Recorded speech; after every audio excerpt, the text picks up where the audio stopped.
No update. Just felt a little something in her groin, so we'll get it evaluated and. Right now, the Women's Pro Basketball League is resting right on top of a ticking time bomb, and the countdown is almost up.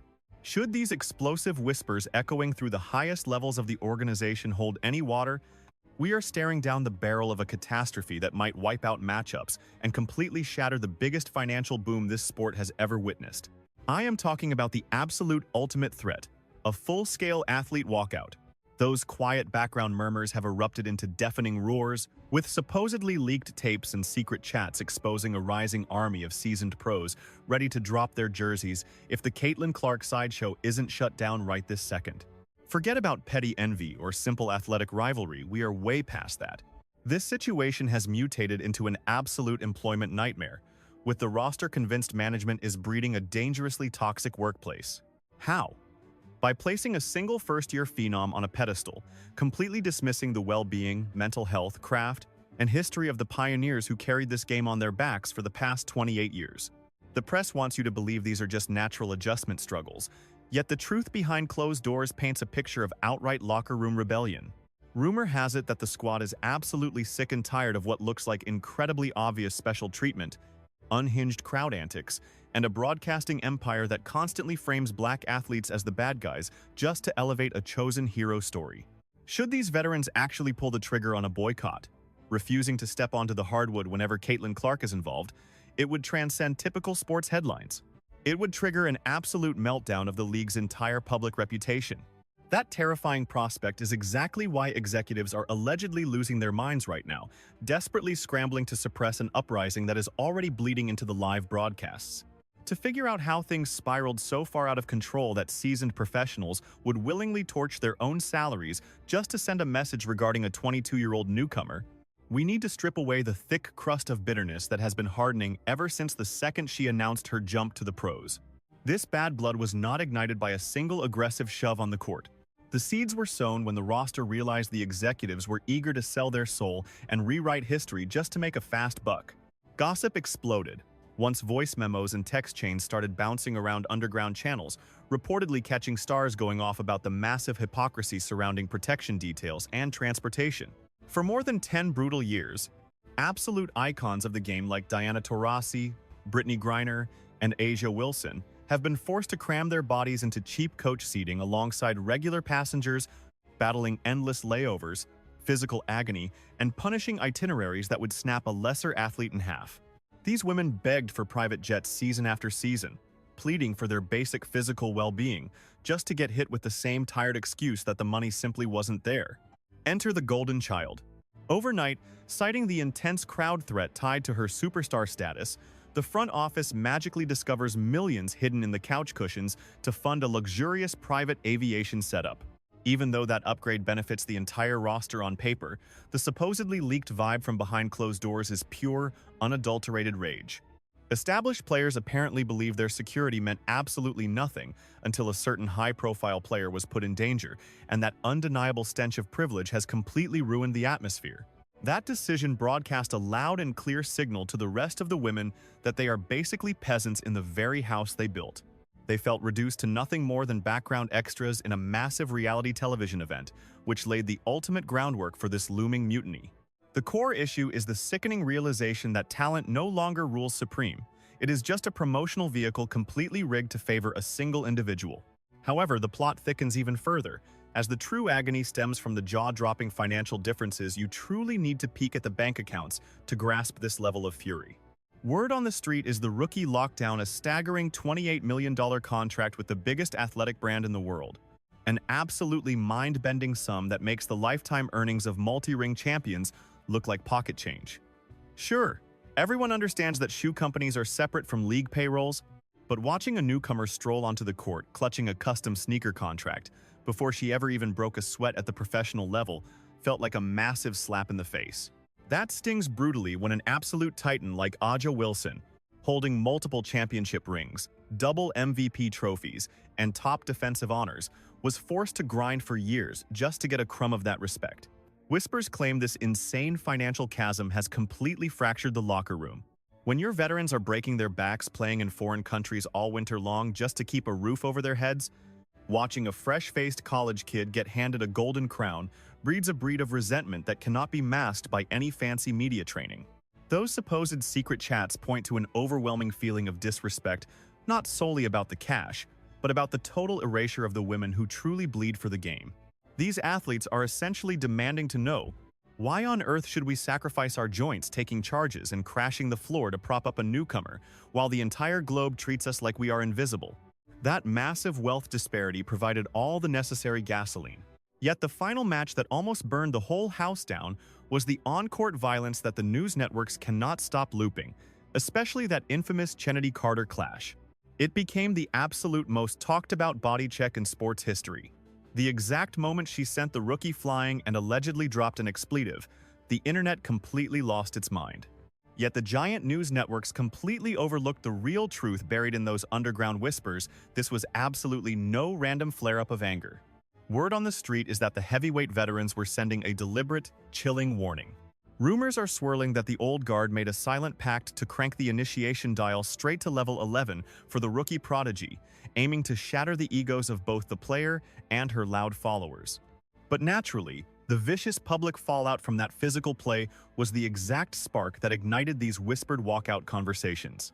The moment the enforcer got dragged through the mud by big broadcasts, branded a violent criminal, and suffocated under an avalanche of digital venom, her sisters on the court immediately formed a shield around her, furious that the executives sat on their hands while the prodigy's fresh audience hurled vile, prejudiced attacks. That exact betrayal serves as the beating heart of this entire walkout conspiracy. Athletes are reportedly seething, believing the association is greedily swallowing up the fresh revenue while deliberately ignoring the pure poison those paying customers spit out. Behind closed doors, the ultimatum is clear as day. Shield us from the pitchforks, or we walk. The veterans believe that merely guarding the Golden Girl on the hardwood puts a massive target on their backs, knowing the obsessive fan base will relentlessly attack their sanity and destroy their good names. It has forged a brutal trench warfare mindset, leaving the seasoned pros feeling like they are fighting for their lives against the bleachers rather than the opposing jerseys. Then the unthinkable dropped, as the broadcast battle poured gasoline on the fire, pushing the absolute limits until there was no stepping back. Heavyweight sports commentators started throwing out deeply loaded controversial labels for the rookie on live television. Words they packaged as high praise but felt like a vicious slap to the face of every other professional on the roster, while other loudmouth pundits screamed daily about veteran envy. That relentless, suffocating spin from the press box reportedly forced the locker rooms against a jagged brick wall. To them, the script is rigged to make them the perpetual bad guys. Securing a victory simply brands them as tyrants. Suffering a defeat just gets them labeled as obsolete has-beens.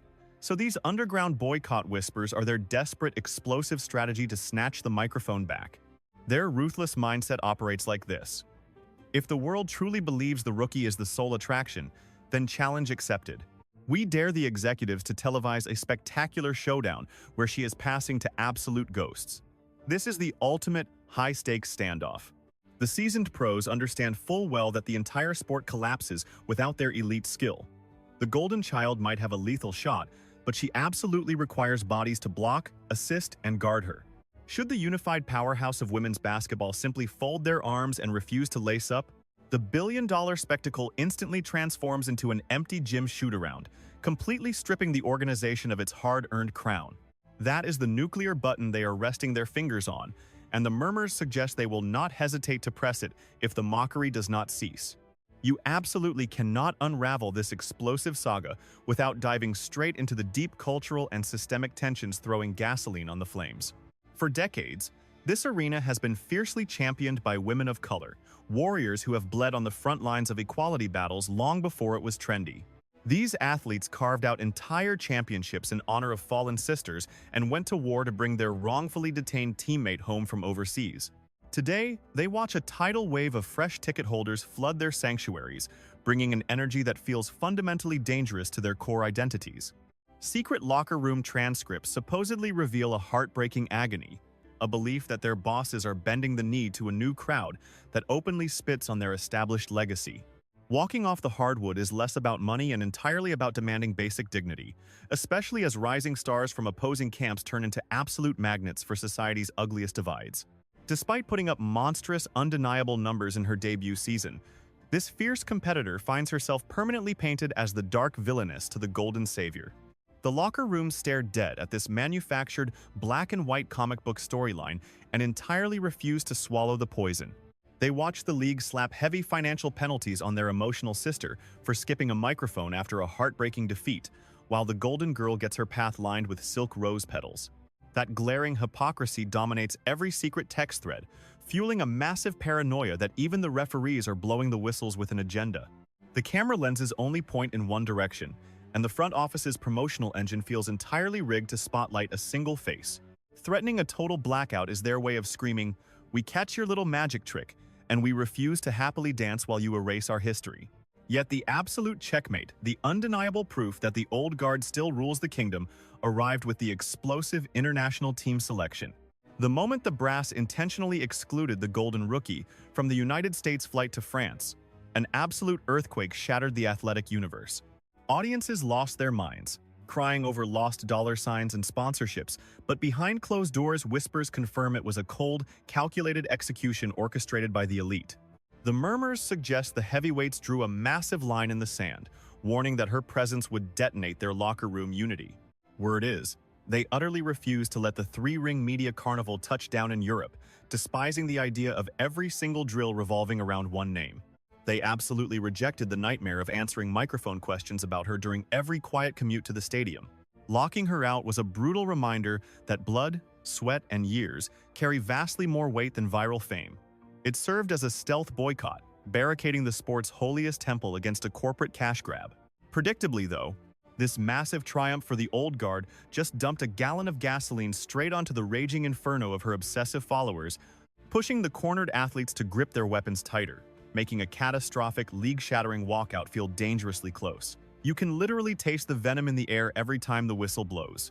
Watch closely. The moment she hits the hardwood, nobody extends a hand to pull her back to her feet.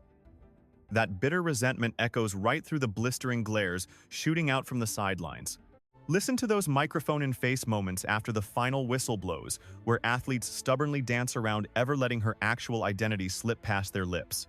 Those whispered secrets about recorded conversations, they merely validate the raw, unfiltered truth, broadcasting live in 4K resolution evening after evening. Officials are desperately slapping cheap adhesive strips over a catastrophic hemorrhage, slapping athletes with financial penalties, and tossing out empty press releases to forcefully redirect attention back to the hoops. Yet, the raw emotional core of this conflict refuses to stay buried. For generations, these fierce warriors poured their absolute souls into a game that offered them nothing but shadows. Suddenly, the blinding glare of mainstream fame arrives, only to illuminate an entirely different star. Attempting to measure the devastating mental weight of that betrayal is practically impossible. Whispers of an all-out walkout expose an organization expanding wildly beyond its structural limits, while the roster demands vastly improved compensation, upgraded flights, and simple human dignity. Mountains of cash are finally flooding the gates, leaving these veterans terrified that missing this chance to claim their rightful share means walking away empty-handed forever. Their deepest anxiety stems from the idea that the moment this explosive rookie phenomenon normalizes, their ultimate bargaining power vanishes into thin air. As a direct result, the athletes are fiercely rattling the iron bars, deliberately broadcasting their ultimatums, so Commissioner Kathy Engelbert understands they will happily set the entire empire ablaze without proper representation. Playing this high-stakes hand risks utterly destroying the fragile new fan base they desperately need, yet for countless veterans, surrendering their core values simply is not an option. Competing inside a hollow, echoing gymnasium while retaining their honor sounds infinitely better to them than performing as mere background decorations before sold-out crowds. Moving into the future, completely ignore the points tally and fixate your gaze squarely upon the team benches to witness exactly which teammates actually acknowledge one another. Pay close attention to the sheer brutality of the physical contact on the floor and tune into the heavily coded phrasing deployed during media scrums. Launching a total boycott seems radically drastic, yet within a sisterhood forged through relentless pushback, such defiance feels perfectly natural. These trailblazers have historically charged headfirst into battles of conviction. Today, they stand thoroughly convinced they are defending the very spirit of their profession against an invading corporate machine. Nobody knows if this explosive standoff concludes with signed agreements or protesters waving signs in the streets, yet a singular truth has emerged. Those quiet, tension-filled dressing rooms are forever gone, soon to be replaced by a terrifyingly loud uproar. Between the secretly captured conversations, the dark murmurs, and the suffocating anxiety, everything points toward a profoundly chaotic summer, destined to rewrite athletic history forever. Longtime loyalists are carving a deep boundary straight through the dirt, and the celebrated newcomer finds herself utterly isolated across that divide. Whatever unfolds from here guarantees absolute headline domination across the globe, simply because a completely halted season broadcasts a message far more devastating than the most legendary final-second victory. Furthermore, the fallout from a massive walkout would violently shatter boundaries well past the hardwood, demanding a brutal reevaluation of how female athletics are actually funded, how journalists manufacture hero arcs, and where the explosive collision of racial dynamics and mainstream obsession meets. Every single competitor understands these monumental consequences down to their bones, making their impending rebellion undeniably horrifying for the establishment. Their entire strategy hinges on a fundamental gamble that the overarching corporation desperately requires their sweat and blood significantly more than fleeting viral attention. However, navigating an incredibly brutal digital economy, fueled exclusively by internet traffic, makes this a spectacularly deadly risk. Still, they stand fiercely unyielding as those unverified digital tapes, alongside the dangerous murmurs of paralyzing the season, perfectly illustrate an unstoppable collective of women entirely unwilling to bite their tongues, even while global crowds deafeningly chant for the exact player they intend to neutralize. Truly, this transcends any ordinary competitive rivalry. What we are watching is an epic theatrical tragedy unfolding in athletic gear, gambling millions of dollars while the historical legacy of an entire era hangs precariously in the balance. And the most terrifying realization of all is that we are merely surviving the opening moments of this absolute bloodbath. The ultimate battle for dominance is only just tipping off.